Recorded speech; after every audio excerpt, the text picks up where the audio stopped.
guys, welcome back to another video. Today's video is a summer clean and decorate my kitchen with me. Was it just me or did summer appear out of nowhere? I haven't acclimated spring just yet and summer is now here. Summer is a time when everyone is out and about and cleaning is really not the priority. So if you are needing some cleaning motivation and some fresh summer decorating ideas, then this video is for you.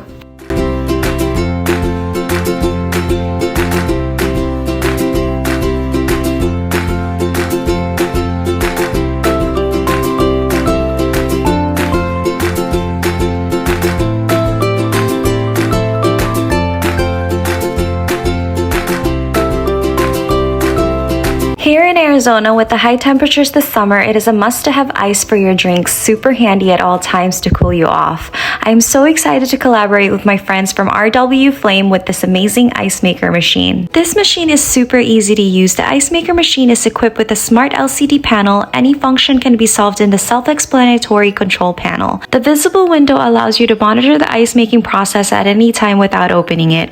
I have washed the inside as per instructions and simply put some water on the water dispenser and hit the power on button, and that was it. I also love that this ice maker is equipped with a powerful compressor but operates with low noise. After pressing the ice clean button, the ice machine began to drop ice continuously in less than 10 minutes for my experience. It can produce 44 pounds of nugget ice in 24 hours if you keep filling the water dispenser to max. I love how we will never run out of ice cubes in this hot summer weather, especially if we were going to have parties or any get-together. RW Flames is super kind and have currently made this ice machine on sale for any of my Glam family who would like to also purchase one for themselves and save some money while they can. I will leave the link and info for this machine in the description box below. Let us continue with the cleaning and decorating my kitchen with me, but before that, let me show you some summer refreshing drink ideas.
Thank you all so much for watching. I hope this video motivated you to do some summer cleaning and decorating your kitchen space. Please don't forget to show some love by giving this video a big thumbs up. It is kindly appreciated. If you have not subscribed yet, I hope to have you be part of the Glam family and hit that subscribe button. Also, don't forget to enter the giveaway from my last video. I will leave the link for that giveaway in case you are interested. Again, thank you all so much for watching, and I hope to see you all on the next video. Have an amazing weekend. God bless you all. Bye!